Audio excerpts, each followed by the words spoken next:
Spectateurs d'Afrique Média, bonjour. Depuis les États-Unis d'Amérique, spécialement dans l'État de Maryland, nous sommes allés rencontrer une dame, une Ivoirienne. Elle est écrivaine. Elle a publié avec les éditions L'Harmattan de Paris un ouvrage intitulé « Une République, deux présidents, mon cri de cœur pour la Côte d'Ivoire ». Madame Hélène Dandilou Amanan est ancienne fonctionnaire du Haut Commissariat des Nations Unies pour les réfugiés, HCR. Elle a travaillé dans le cadre de ses fonctions pour le compte des réfugiés rwandais et burundais. Elle a travaillé également en République démocratique du Congo. Elle a eu en charge d'environ 400 000 réfugiés dans les camps du HCR. Sur la base de cette expérience qu'elle a vécue, avec le quotidien des réfugiés, elle a voulu témoigner et mettre sur papier, dans un livre, cette expérience qu'elle a voulu partager avec ses frères ivoiriens, mais aussi ses frères africains. Nous allons donc à sa rencontre. Elle est aussi présidente fondatrice d'une ONG appelée VAFAG, Vision et Action des femmes africaines contre les guerres. Avec cette ONG, elle a posé des actions en Côte d'Ivoire pour éviter une crise, la crise que le pays a connue. Et tout cela, elle a mis ça dans l'ouvrage. Avec vous, amis téléspectateurs, nous allons feuilleter cet ouvrage. Nous vous emmenons découvrir Madame Hélène Dandilou.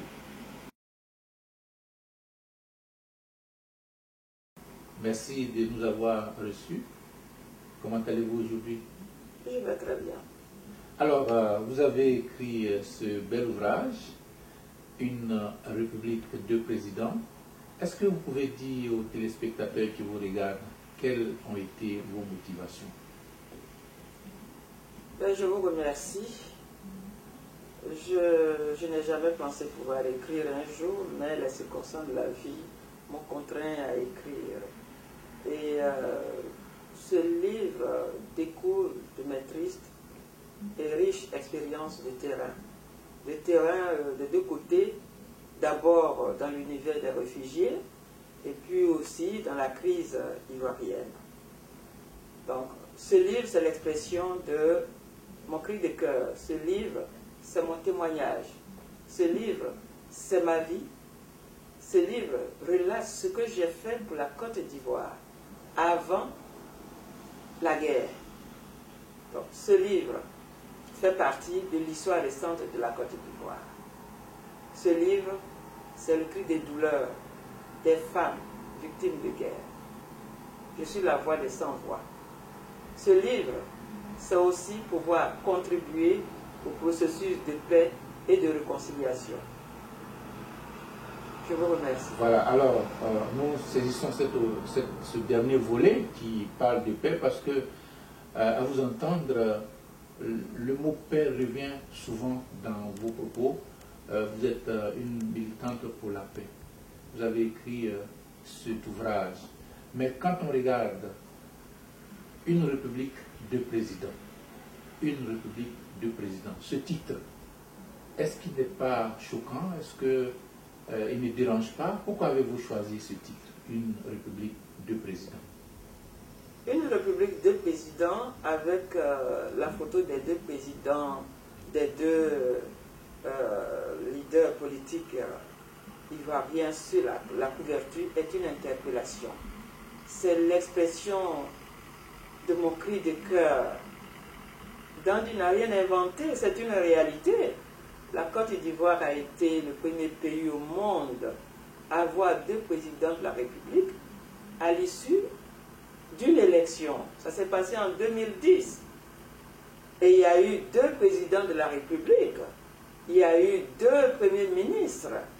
Il y a eu deux plans ministériels qui étaient même actifs. L'autre se disait être dans la République et l'autre était à l'hôtel du Golfe. Et les deux équipes, les deux présidents géraient la Côte d'Ivoire au même moment. Et comme vous le saviez, les conséquences ont été lourdes. Cela a causé plus de 3000 morts, de centaines de milliers de d'Ivoiriens qui sont devenus aujourd'hui des réfugiés, sans compter le viol des femmes et des petites filles.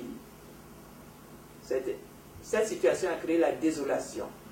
Alors, pourquoi le titre? C'est pour dire plus jamais ça. Plus jamais ça.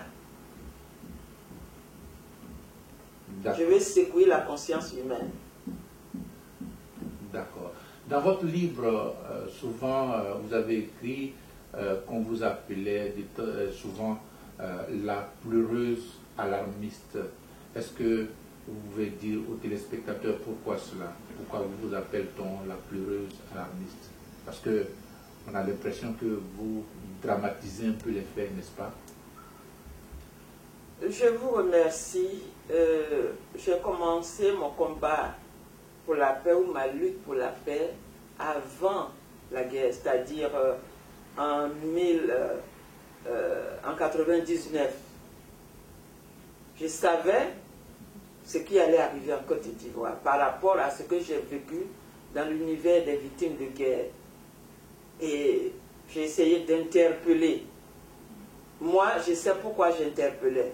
Mais malheureusement, les responsables vers qui j'allais pour les informer de la situation restaient passifs.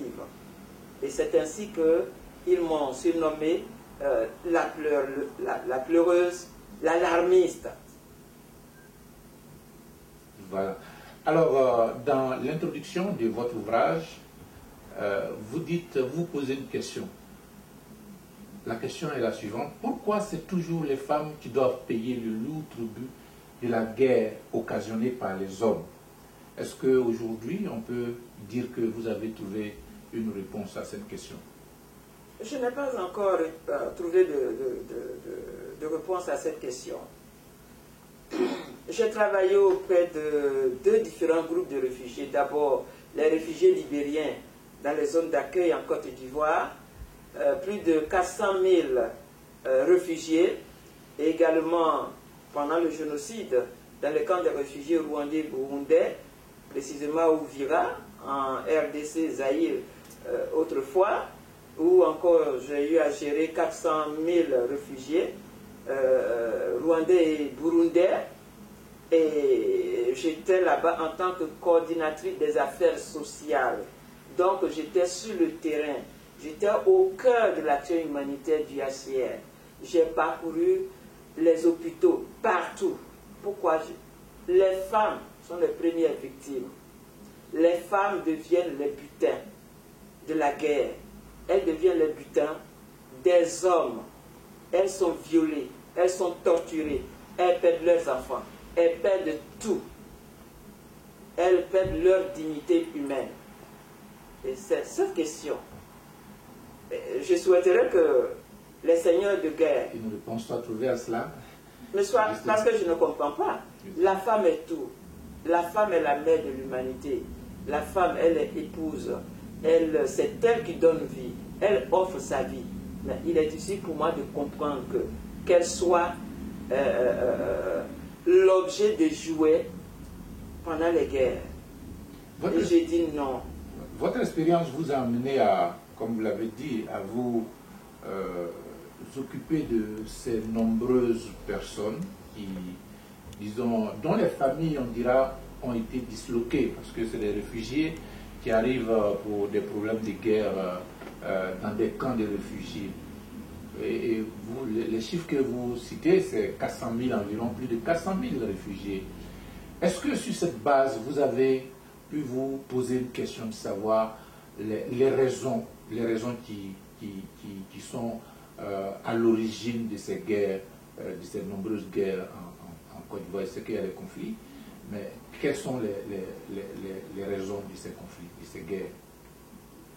Bon, les raisons sont multiples. Hein. J'ai eu à poser des questions même aux réfugiés. Comment ils sont arrivés, sont devenus des réfugiés? Il y en a qui ont pu me répondre.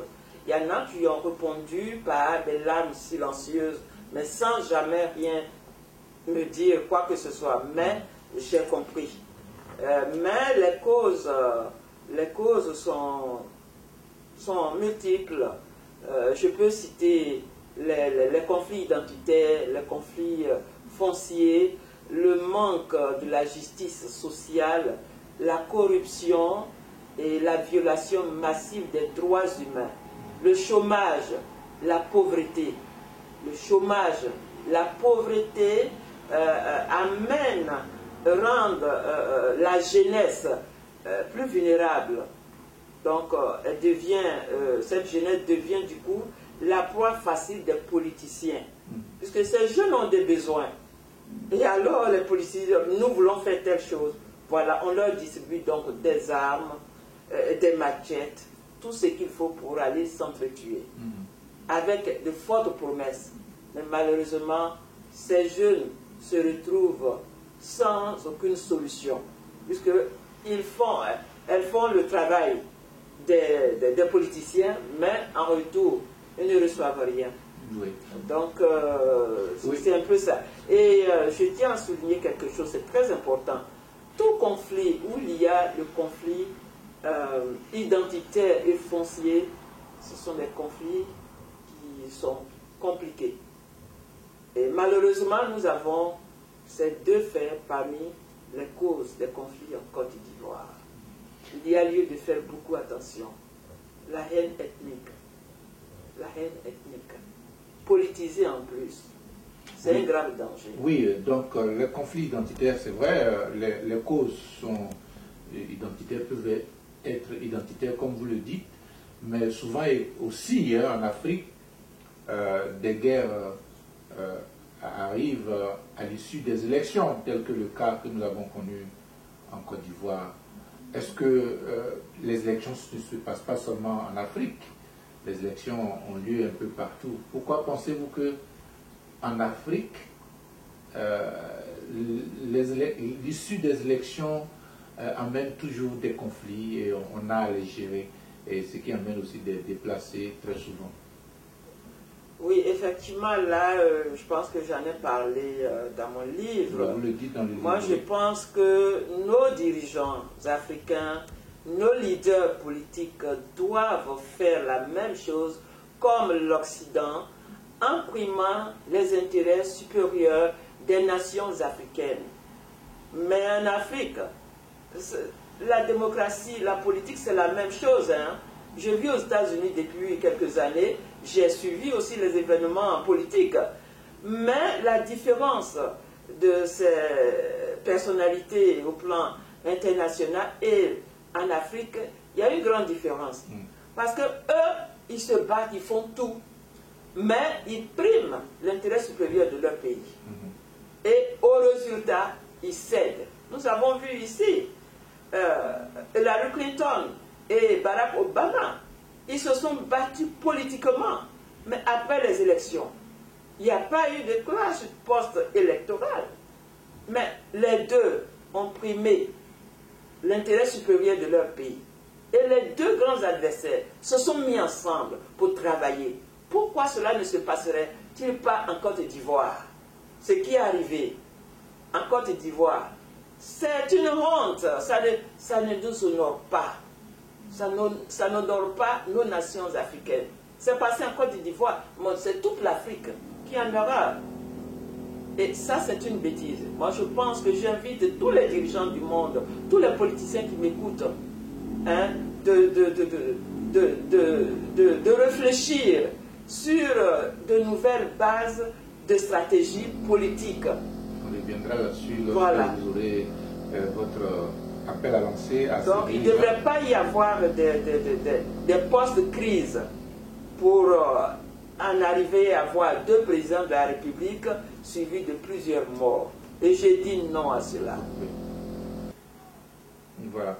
Alors nous allons revenir à l'ouvrage, à tout ce que vous avez écrit. Vous vous intéressez dans votre ouvrage également, disons, à la situation du Libéria. Vous faites cas à un jeune soldat de 12 ans.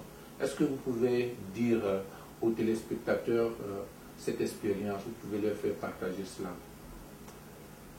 Oui, pendant ma fonction, j'ai reçu de nombreux enfants ex-combattants libériens, rwandais et burundais. Mais en ce qui concerne ce petit garçon, son cas, il m'a raconté qu'il a été recruté à l'âge de 3 ans. Et au moment où je le recevais, il avait 12 ans, mais il était colonel d'une armée responsable. Déjà tu le vois, un enfant, à 12 ans. Mais il n'était pas un enfant du tout. Et là, j'ai beaucoup appris de lui et ce qui... la guerre. Alors, à travers ces actes, les adultes violent, n'est-ce pas, les droits des enfants. Et ces enfants sont transformés. Ils ne sont plus des humains. Quel avenir pour l'Afrique? Donc, on a tous les détails dans le livre. Voilà. Voilà, c'est un peu ce que la guerre réserve, disons, à l'Afrique. Vous expliquez aussi dans votre ouvrage que même dans les camps de réfugiés, les conflits ne sont pas arrêtés, alors que ces camps devraient être l'occasion pour ces personnes qui sont déplacées, ces réfugiés, d'arrêter un tant soit peu les conflits. Mais vous observez que même dans les camps, les conflits continuent. Vous pouvez en dire plus? Oui, là, personnellement, j'en ai été choqué. Au niveau de la Côte d'Ivoire, c'est-à-dire les réfugiés libériens, eux, ils se sont installés par rapport à leur appartenance ethnique. Donc, vous avez les détails dans le livre. Les Crans se sont installés à Guiglo et dans les zones où il y a des guérés, puisque au Libéria, il y a des guérés. Et les Guillots, qui sont les Yakuba en Côte d'Ivoire, se sont installés à Danané. Maintenant, les Kourous se sont installés dans la région de Grabo et de Tabou. Et autre chose bizarre, c'est qu'ils ne s'entendaient pas. Ils ne pouvaient pas vivre ensemble. Et au niveau du Rwanda, là, j'ai été plus choqué. Je gérais 24 camps de réfugiés avec plus d'une population de 400 000 réfugiés. Mais ils étaient tous des Hutus. Si tu arrives dans ce camp, tu es tué à la seconde. Autre chose qui m'a beaucoup marqué, ce sont des enfants, 250 enfants de 3 à 10, 12 ans, rwandais et burundais, que j'avais installés dans un centre temporaire pour pouvoir mieux nous occuper d'eux. Et un jour, un partenaire a déposé d'autres petits-enfants, 5 enfants précisément, dans ce centre. Et automatiquement, ces enfants ont été reconnus par les autres comme étant des enfants Tutsis, qu'il fallait tuer. Et ils se sont rués sur ces enfants. J'ai été appelé en urgence. Il a fallu l'armée zaïroise à l'époque pour venir nous aider, les HCR, pour pouvoir sauver la vie de ces enfants. Vous avez tous ces détails. Et alors, cette expérience me augmente mes inquiétudes sur le climat qui règne en Côte d'Ivoire. Aujourd'hui, les Ivoiriens sont divisés. Pro-Gbagbo, pro-Ouattara. Qu'est-ce que les enfants ivoiriens seront? Même aujourd'hui, les Ivoiriens de la diaspora. Et il n'y a plus d'Ivoiriens. Les Ivoiriens sont devenus aujourd'hui pro-Gbagbo ou pro-Ouattara. Dans nos salons, nous parlons, et nos enfants, dans les écoles, il n'y aura que des enfants pro-Gbagbo, pro-Ouattara. Alors, quel est l'avenir de la Côte d'Ivoire? En pensant à ce que j'ai vécu à Ouvira, je continue d'être préoccupé par le sort de la Côte d'Ivoire. Nous allons revenir sur cet aspect-là de la vie, de ce quotidien de ces réfugiés dans les camps, qui continuent de s'entre-déchirer. Est-ce que, en tant que fonctionnaire du HCR à ce moment précis, il y a des dispositions particulières qui sont prises par le HCR pour éviter cela? Oui, je n'y suis plus au HCR, mais je sais que par rapport à nos expériences, le HCR a maintenant intégré de volet paix dans les paix et cohésion dans les camps des réfugiés. Bon, concernant ces enfants, je reviens un peu en arrière. Lorsque j'ai constaté ça, que les enfants ont voulu tuer les autres enfants, je leur ai posé la question, mais pourquoi avez-vous été aussi très méchants? Ils m'ont dit ceci: ce sont nos parents qui nous ont demandé de ne jamais vivre avec les enfants Tutsis, que les Tutsis ne sont rien d'autre que des cafards, des cancrelats qui méritent tout simplement d'être tués. Et voilà. Oui, et après ça, avec l'accord de mon chef, j'ai travaillé avec eux, les sensibiliser, et ils sont revenus à de bons sentiments. Ils m'ont même accompagné à l'hôpital pour aller réconforter leurs frères. Et ce petit volet-là m'a fait prendre conscience que les enfants peuvent accepter la paix facilement que les adultes. Jusqu'au terme de ma mission, les enfants avaient accepté les autres enfants. Mais par contre, les adultes Hutus qui étaient dans les camps n'avaient jamais accepté les autres réfugiés Tutsis dans les camps. Revenons à votre propre expérience dans l'exercice de vos fonctions. Est-ce que vous avez rencontré, j'imagine que vous avez dû rencontrer des difficultés, vous avez été certainement victime de haine par, disons, ces personnes. Est-ce que vous pouvez raconter aux téléspectateurs si tel est le cas? Monsieur Nabou, je vous remercie. Vous me faites replonger dans mes cauchemars. Cette situation m'a beaucoup marqué. En mission dans ces zones, ma vie a été menacée. Les réfugiés Hutus installés dans les camps m'ont accusé ou assimilé d'être une Tutsi, une sale Tutsi, une cancrela qui méritait tout simplement d'être tuée. J'ai été, malgré la présentation de mon passeport international des Nations Unies et mon passeport ivoirien, pour leur faire comprendre que je n'avais rien à voir du tout avec leur histoire de Tutsi ou tout, mais c'était difficile. Et c'est pour dire combien la gravité des conséquences de la haine ethnique. Et ces faits-là se trouvent en Côte d'Ivoire. Et alors j'ai peur pour mon pays. J'ai peur pour mon pays. Nous devons changer de mentalité. Ces gens ont joué le feu. Et sans peut-être s'en rendre compte de ces conséquences. J'en ai été marqué. Voilà. Alors vous êtes parti du HCR sans vous demander peut-être les raisons. Peut-être que vous donnerez aux téléspectateurs. Vous avez créé une ONG baptisée VAFAG,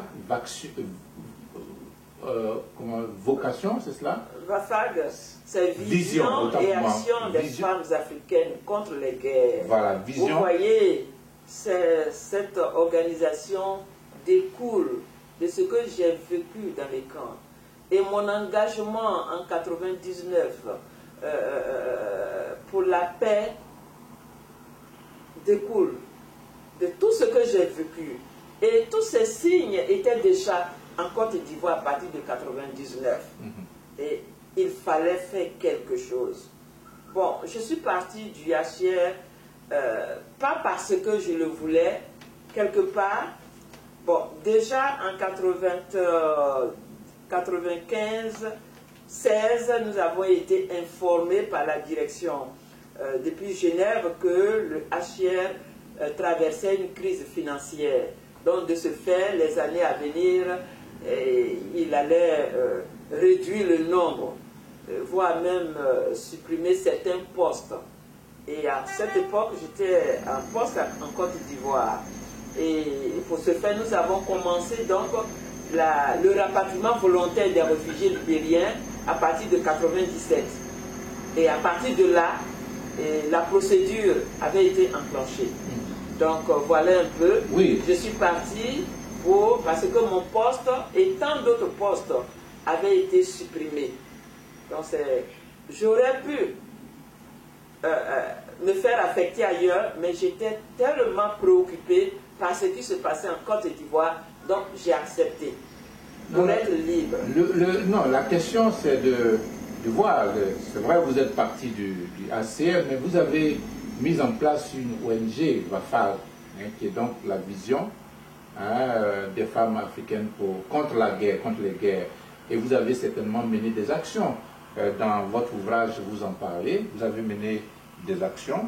Est-ce que vous pourriez dire aux téléspectateurs peut-être les difficultés que vous avez rencontrées? Parce que déjà même au sein d'un camp des réfugiés, s'il y a des difficultés, j'imagine qu'au sein d'une organisation non gouvernementale, pour parler de paix, il doit également avoir des difficultés. Est-ce que vous pouvez dire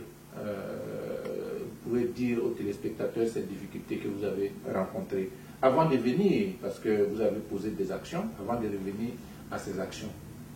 Ben, je vous remercie, je vous remercie. Mon départ du HCR était plutôt me libérer. Quelque part, j'étais content de partir. Parce que j'étais très très préoccupé par rapport à la tension, à la menace de la paix en Côte d'Ivoire. Donc il fallait trouver un moyen. Et aussitôt, j'ai créé cette structure.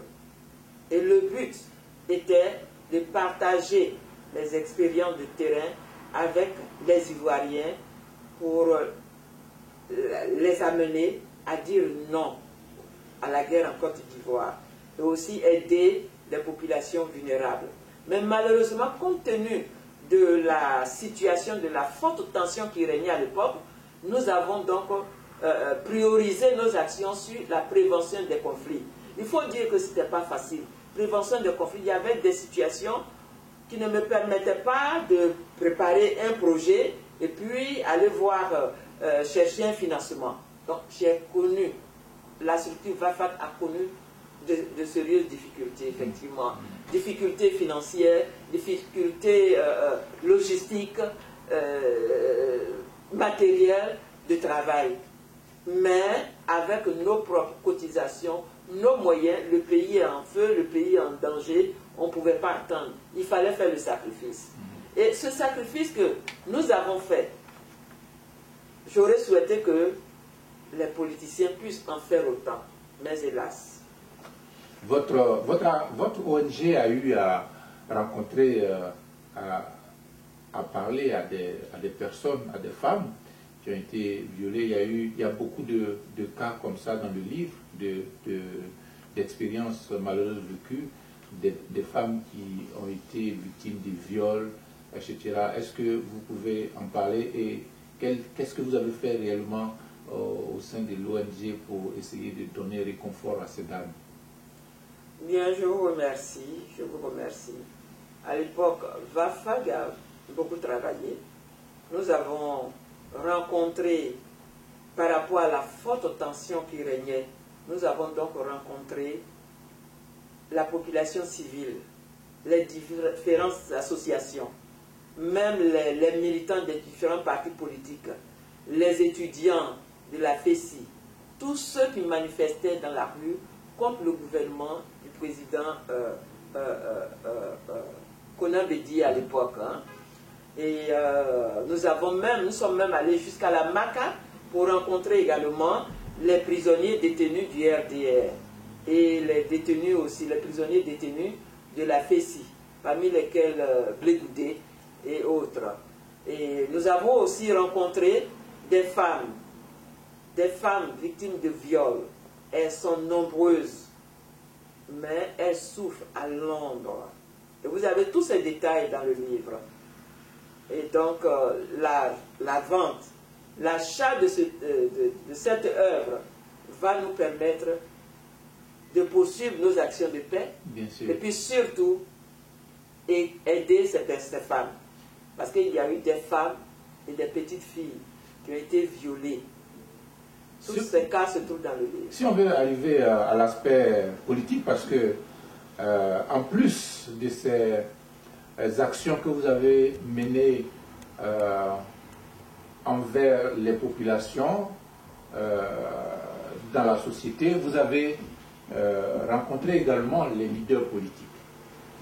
Et donc, vous le précisez dans, disons, à votre 4e découverture, vous avez essayé d'empêcher, sur la base de l'expérience que vous avez vécue, voyant les choses un peu venir en Côte d'Ivoire à l'époque, vous avez essayé d'empêcher cela en rencontrant les différents leaders politiques, à savoir, à l'époque, le président Henri Konan Bédié, qui était président de la République.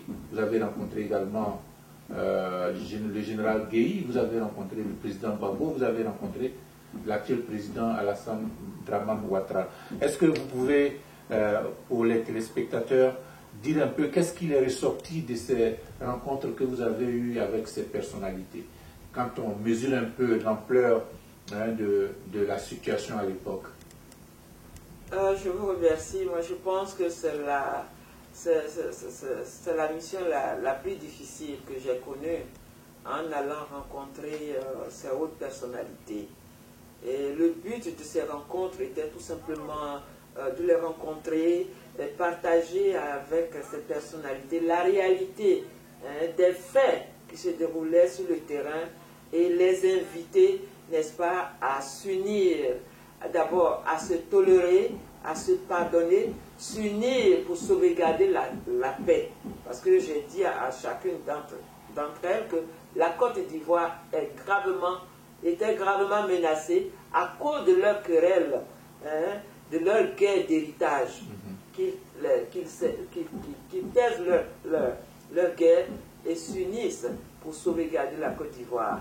Par exemple... Alors, ce que nous allons faire, nous allons aller un à un. Voilà. Vous avez rencontré d'abord le président J'ai rencontré d'abord le président Henri Konan Bédié. Qu'est-ce qui s'est passé avec le président Henri Konan Bédié? C'est-à-dire que mon arrivée en Côte d'Ivoire, puisque j'étais tout en partie, donc mon arrivée en Côte d'Ivoire avait coïncidé en avril 99, et pour que les gens, les Ivoiriens qui m'écoutent puissent voir un peu le pouls. Et il y avait une forte tension. Les populations confondues étaient dans la rue. C'était le feu partout. Mais qu'est-ce qu'il fallait faire? Il fallait faire quelque chose. Après avoir rencontré, avant d'aller les rencontrer, il fallait d'abord rencontrer les populations, prendre le pouls, avoir des éléments clés d'apaisement et de discussion pour convaincre. Et c'est dans ce cadre-là que nous sommes allés rencontrer le président Henri Konan Bédié. Cette rencontre a été facilitée par le roi Nana Amon Toku. Donc je rends feu Nana Amon Toku. Ce monsieur, entre parenthèses, ce monsieur ne me connaissait pas, mais il a vu les actions de paix à la télévision, à la radio, et un beau matin, je vois un monsieur devant moi qui se présente, je suis le roi Tan. Je suis venu, ma fille, pour vous dire un grand merci pour ce que vous faites en Côte d'Ivoire. Je suis d'accord avec vous, la Côte d'Ivoire est menacée. Donc, je suis venu vous soutenir.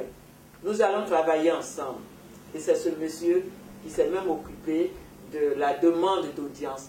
Nous avons rencontré le président Henri Konan Bédié avec les larmes aux yeux. Et nous lui avons fait un exposé sur la situation, la réalité, la situation qui prévalait sur le terrain. À l'époque... Qu'est-ce qu'il vous a dit de façon avec le roi? Qu'est-ce qu'il a cédé à votre demande? Parce que... À l'époque, bien sûr, il avait lancé un mandat d'arrêt contre l'actuel président Alassane Ouattara. Et cette situation avait provoqué des protestations très violentes des militants du RDR.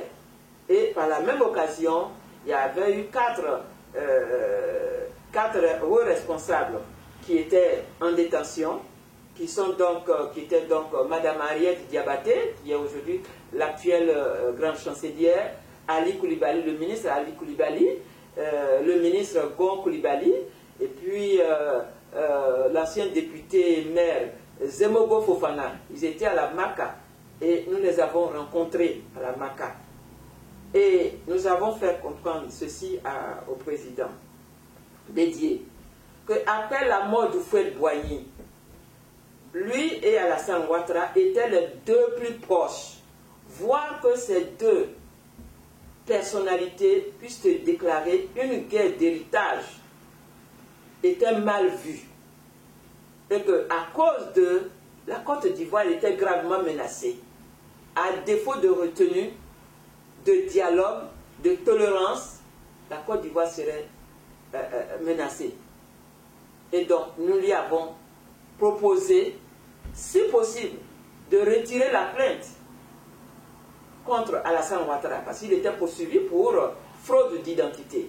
De retirer et de libérer les militants du FDR qui étaient en détention. Aussi bien que les étudiants, les 18 étudiants qui étaient en détention, et créer un cadre de dialogue et de concertation pour sauver la Côte d'Ivoire. Et là, cela n'a pas plu. Et le roi lui a dit, il a dit non, ce que vous me demandez est de trop. Le roi lui a dit, mon président, toi et moi, nous sommes les fidèles, les enfants du fouet Boigny. Tu aurais pu apprendre la sagesse de lui. Et il s'est levé, il a pris le roi par le col. Disons, il y a une forte tension entre ces deux personnalités. Le président de la République, Henri Konan Bédié, et le roi Nana Amontoku. Nous étions 4 personnes. Je me suis levé. Vous pouvez rappeler l'année en quelle année? En 99. 99. Je me suis levé, je me suis placé entre les deux hommes pour les séparer. Et je leur ai dit ceci. J'ai dit, Votre Majesté, Monsieur le Président de la République, je suis venu ici pour faire mon travail de paix. J'ai dit au roi, Nana, calmez-vous. Il est le président de la République de Côte d'Ivoire. Je suis ici au nom des enfants, des femmes de Côte d'Ivoire. Je suis ici au nom de la paix. Qu'il le veuille ou pas, il est obligé de s'asseoir pour m'écouter. Sinon, je ne pars pas d'ici. C'est ainsi que le président Bédié s'est assis. Je suis heureuse aujourd'hui qu'il puisse appeler Ouattara petit frère et qu'ils travaillent ensemble. On va aller alors avec la deuxième rencontre que vous avez eue. Vous avez rencontré également le général Guy Robert à l'époque.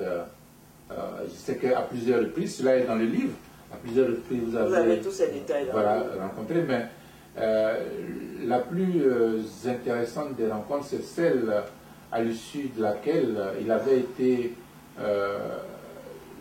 celle que vous avez eue au moment où il était retranché dans son village à Tabakouma. Est-ce que vous pouvez faire partager cette expérience? Parce que c'était un moment aussi difficile. Je vous remercie. Vous me faites rappeler tellement. Ça a été tellement douloureux même en écrivant ce livre parce que me rappeler de tous ces faits me bouleverse. Et voir ce qui se passe aujourd'hui. C'est pas facile. Disons que j'ai rencontré le général Robert Guy à 4 reprises, mais je peux parler brièvement de 2 rencontres. La première a été en 2000, avant les élections 2000. Et d'abord, il avait dit, comme nous le savons, qu'il n'était pas venu pour être président, il était là pour organiser les élections. Mais à la grande surprise de tout le monde, il a décidé finalement d'être candidat, en rejetant la candidature d'autres personnes, d'autres personnalités, précisément du président, de l'ancien président Henri Konan Bédié et le docteur Alassane Ouattara. Et alors encore, Vafad, qui, pour la prévention des conflits, non, il ne fallait pas ça. Donc il fallait aller le voir. Et on s'est retrouvés, j'ai dit non, on doit le rencontrer. Et le roi, qui était notre conseiller, a donné son accord, qu'il était d'accord. Et le roi m'a dit ceci, bon ma fille, c'est une mission très difficile. Moi je suis une personnalité traditionnelle, donc mes propositions. Je l'écoute, il me dit bon, on doit aller le voir avec des présents de grande valeur. J'ai dit, ah mon roi, mais comment? Il m'a dit, un mouton, prévoyons un mouton, un bœuf et un chapeau royal. Moi, j'ai dit, mais pour quelle raison? Il m'a expliqué. Ok, Donc nous avons réuni tous ces moyens avec une bâchée. Dans une bâchée, on avait un bœuf, un mouton. Et nous sommes partis. Notre audience avait été à l'époque facilitée par le général, le colonel Gueux Michel, qui était à l'époque membre de son cabinet. Il nous a reçus et nous avons fait le tour d'horizon par rapport à la densité du climat social. Et nous avons posé le problème. Mon général, on est venu vous voir pour vous demander un grand service. Hein, pour que vous fassiez le sacrifice. Quel sacrifice vous me demandez? On a appris que vous voulez vous présenter. Est-ce vrai? Et il a dit oui, c'est vrai. Dans ce cas, on est venu vous demander si vous pouvez voir